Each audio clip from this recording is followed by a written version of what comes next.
स्वागत है आपका एक बार फिर से हमारी चैनल सक्सेसफुल में। जैसा कि अभी तक हम लोगों ने वर्ग की यानी टैक्सोनॉमी की कुछ क्लासेस देखी हैं। उन क्लासों में हम लोगों ने जाना कि जगत क्या होती है, जगत कितने होते हैं, पहले कौन से साइंटिस्ट ने कौन सी जगत के बारे में बताया, उसके बाद क्या हुआ, सारी चीजें हम लोगों ने पहले ही देख ली। अब हम लोग पर्टिकुलर जगतों के बारे में पढ़ेंगे, लेकिन जगत के बारे में पढ़ने से पहले हमें ये थोड़ा देखना पड़ेगा कि किस जगत को किसके अंतर्गत रखा गया है। तो आइए स्टार्ट करते हैं।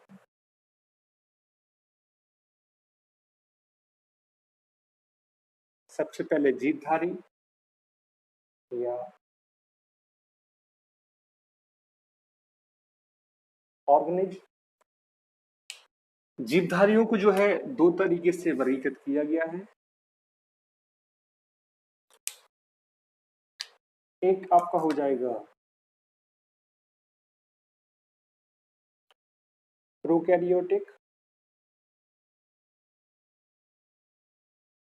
और दूसरा हो जाएगा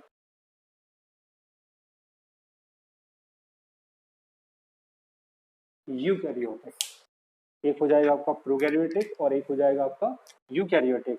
तो पहले चर्चा कर लेते हैं ये क्या होते हैं यूकैरियोटिक प्रोकैरियोटिक। तो अभी हम लोगों को जितनी जरूरत है मैं आपको उतना बताए दे रहा कि प्रोकैरियोटिक यूकैरियोटिक क्या होते हैं। इसके बाद जब अपन लोग कोशिका पढ़ेंगे, सेल वाला जो चैप्टर है वो पढ़ेंगे, तब इसको अच्छे से डिफाइन कर दिया जाएगा।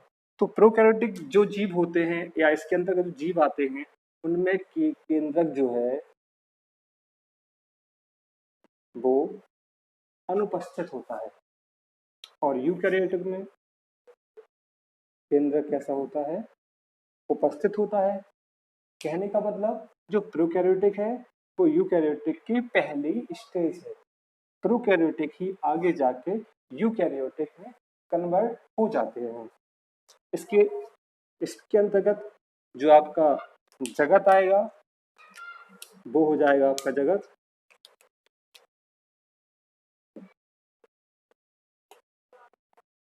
मोनेरा। हम लोगों ने एक जगत के बारे में पढ़ा था मोनेरा, वो किससे आएगा, किसके अंतर्गत आएगा, प्रोकैरियोटिक के अंतर्गत। अगर इसके एग्जाम्पल्स की बात करें तो इसके एग्जाम्पल्स हो जाएंगे जीवाणु या जिसको अपन लोग कहते हैं और बैक्टीरिया। दूसरा हो जाएगा अपना cyanobacteria, as seen as English in English. Cyanobacteria के बाद हो जाएगा आपका नीलहरित, शैवाल जिसको कहते हैं blue green algae. Blue green और शैवाल को एल्गे। ठीक है, तो ये तो बात हो गई प्रोकैरियोटिक की और मोनेरा की। इसके बाद हम लोग देखते हैं यूकैरियोटिक में कौन सी जगत आएगा। तो सबसे पहले इसको दो तरीके से डिफाइन किया गया है। यूकैरियोटिक को दो भागों में बांटा गया है। नंबर एक आपका हो जाएगा पहला एक कोशिकीय और दूसरा हो जाएगा आपका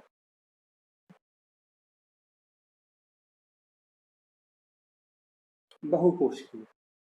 अब एक कोशिकीय का मतलब जिस जानवरों में या जिन जानवरों में केवल कितनी कोशिकाएं पाई जाती है, ओनली एक कोशिका पाई जाती है, वो क्या कहलाते हैं, एक कोशिकीय जीव। और जिन जानवरों में या जिन जीवधारियों में बहुत सारी कोशिकाएं पाई जाती है वो क्या कहलाते हैं, बहुकोशिकीय जीव। तो इसके अंतर्गत अपन लोग देखते हैं कौन से अपनी जगत आती हैं। तो एक कोशिकीय के अंतर्गत पहला आपका जो जगत आएगा वो हो जाएगा आपका प्रोटिस्टा। क्या हो जाएगा, प्रोटिस्टा। और प्रोटिस्टा की आपका हम लोग एग्जाम्पल्स की बात करते हैं तो इसका एग्जाम्पल्स तो हो जाएगा आपका यूग्लिना,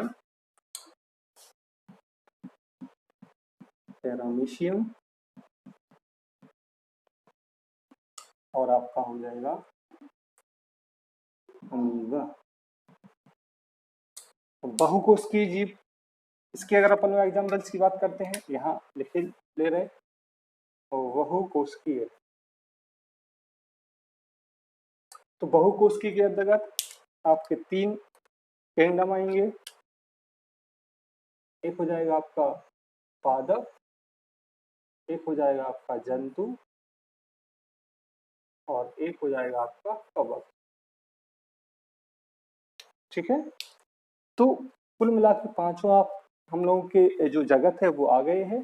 पहला जो जगत है वो किसके अंतर्गत आएगा? प्रोकैरियोटिक के अंतर्गत, क्योंकि इनमें केंद्रक अनुपस्थित होता है, इसलिए इनको जो मोनेरा है इस जगत को कहाँ रखा गया है? प्रोकैरियोटिक के अंतर्गत रखा गया है।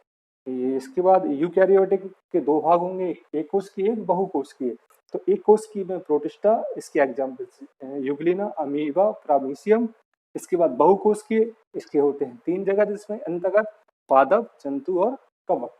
तो पांचों आपकी जगत हो चुके हैं। अभी हम लोग क्या पढ़ेंगे? एक एक करके कवक, जंतु, पादप के बारे में। मोनेरा से क्वेश्चन आपके बनते नहीं है, प्रोटिस्टा से आपके क्वेश्चन बनते नहीं है। जो जनरली जो क्वेश्चन हो गए यूग्लिना से, पैरामीशियम से, अमीबा से, जैसे आपने सुना होगा यूग्लिना के बारे में कि पादप और जंतु के बीच की कड़ी क्या है? यूग्लिना है। ऐसे क्वेश्चंस हम आपको अलग से करवा देंगे। बाकी हम लोगों को डीपली किसके बारे में पढ़ना है? पादप, जंतु और कवक के बारे में। तो आइए हम लोग स्टार्ट करते हैं जंतु जगत से, यानी एनिमल किंगडम से। हैं जंतु जगत यानी एनिमल किंगडम के बारे में। पहले कुछ बेसिक पॉइंट अपन लोग इसमें क्लियर करेंगे कि एनिमल किंगडम है, जंतु जगत में जो जीवधारी आते हैं वो कहाँ रहते हैं, कौन से होते हैं, उनके अंदर कितनी सेल्स पाई जाती हैं, प्रोकैरियोटिक, यूकैरियोटिक कौन सी अवस्थाएं में होते हैं। तो सर्वप्रथम पहला जो पॉइंट है वो कैसे है, जी कैसे होते हैं? सर्वव्यापी, यानी सब जगह व्याप्त होते हैं, सब जगह व्याप्त होते हैं। दूसरा हम लोग देखेंगे ये यूकैरियोटिक होते हैं, प्रोकैरियोटिक, यानी इनमें केंद्र विकसित होता है कि अविकसित होता है।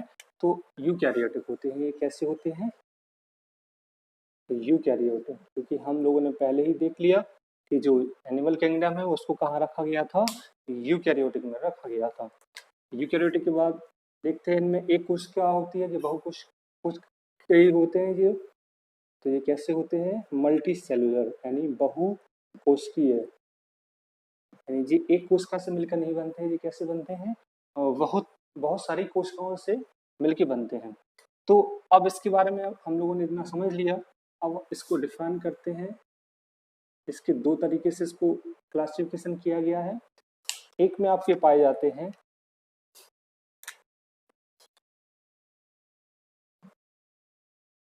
कशेरुकीय, और एक में होते हैं आपके अकशेरुकीय। कशेरुकीय और अकशेरुकीय। कशेरुकीय जीव वो होते हैं जिनमें कशेरुकाएं पाई जाती हैं, नोटोकॉर्ड, स्पाइनल कॉर्ड आदि पाए जाते हैं। और अकशेरुकीय जीव वो होते हैं जिनमें सारी चीजें नहीं पाई जाती है। तो आप जो कशेरुकी है इसके अंतर्गत आपके 5 वर्ग आते हैं।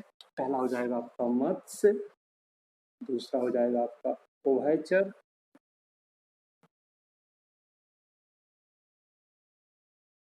दूसरा हो जाएगा आपका उभयचर, तीसरा हो जाएगा आपका सरीसृप, चौथा हो जाएगा आपका पक्षी, और 5वां हो जाएगा आपका स्तनपायी। ये क्रमशः कशेरुकी के जो वर्ग हैं और वो है कशेरुकी के अंतर्गत मत्स्य, उभयचर, सरीसृप, पक्षी, स्तनपायी आदि 5 वर्ग पाए जाते हैं।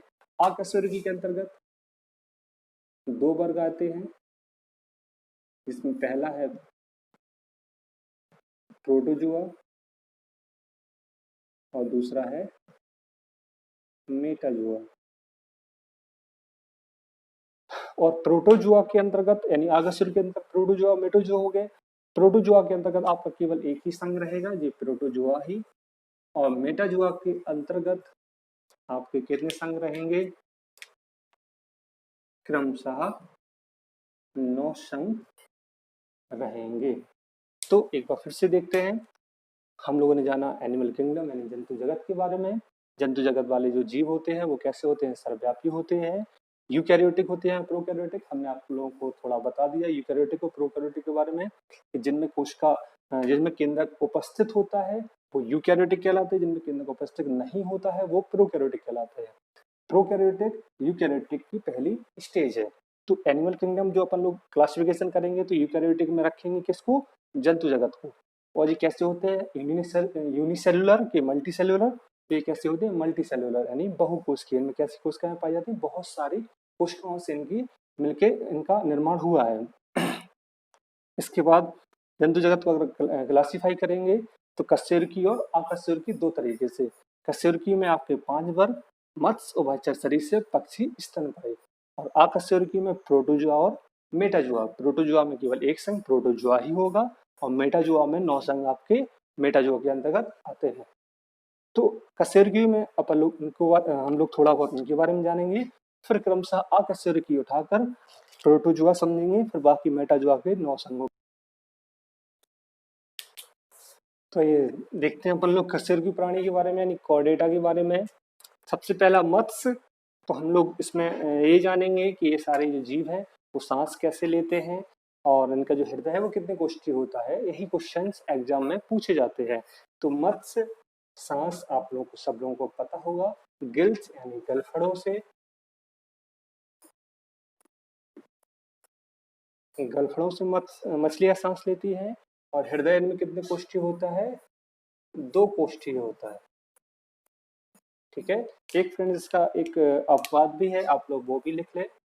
एक इसका अपवाद होता है समुद्री घोड़ा।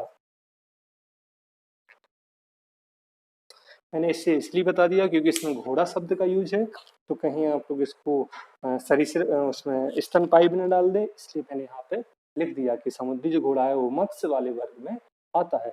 उभयचर को अपन लोग देखते हैं तो सांस ये आपके किससे लेंगे, जो सांस है ये गलफड़े और किससे लेंगे, आपके लंग्स यानी फेफड़ों से। ठीक है। और इनमें हृदय कितने कोष्ठी होता है, इनमें हृदय आपका 3 कोष्ठीय होगा। ठीक है। और इसकी एग्जाम्पल्स आपको पता ही है कि मेढक उभयचर होता है।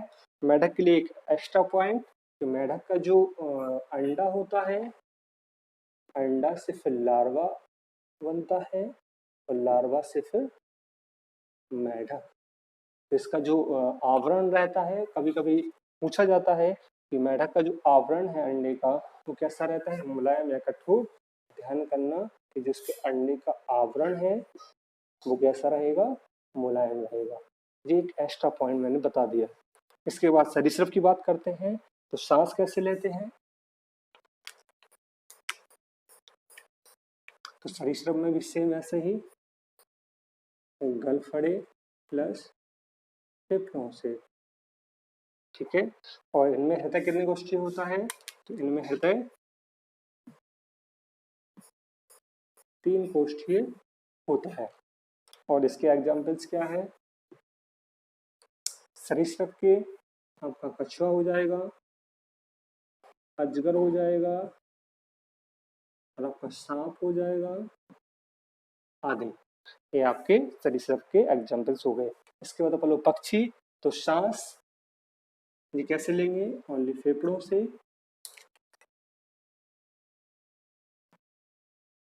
बाकी आप लोगों को पता है गलफड़े यहाँ पे क्यों है, क्योंकि यहाँ पे उभयचर मेढक जो पानी में भी रहता है। सरीसृप में जैसे आपका हो गया है कहते हैं कछुआ पानी में जब रहेगा तो वो उससे सांस लेगा, गलफड़े से आप लोगों को इतना तो जनरली पता होगा। इसके बाद पक्षी अपन लोग देखते हैं फेफड़े।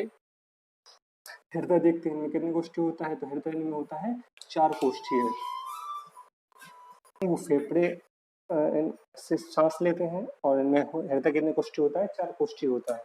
इसके एग्जाम्पल्स क्या हो जाएंगे, तो पक्षियों की आप लोगों को जनरली सारे पक्षी तो आएंगे ही, इसमें कुछ जो एक्स्ट्रा आते हैं वो मैं बता देता हूँ। एक तो आपका हो जाएगा शुतुरमुर्ग, पेंगुइन, कीवी आदि भी आपके पक्षी वर्ग में ही आते हैं। इसके बाद अब हम लोग देखते हैं स्तनपायी। स्तनपायी सांस कैसे लेते हैं? फेफड़ों से। दूसरा देखते हैं इनमें हृदय कितने कोष्ठीय होता है? तो हृदय कितने कोष्ठीय होता है? 4 कोष्ठीय होता है। और इसके एग्जाम्पल सभी लोगों को पता है कि जो भी जैसे हम लोग हो गए, मनुष्य हो गए या जो जानवर हो गए, जो सारे बच्चे देते हैं, जो दुग्धपान करवाते हैं, वो क्या होते हैं? स्तनपायी में आते हैं।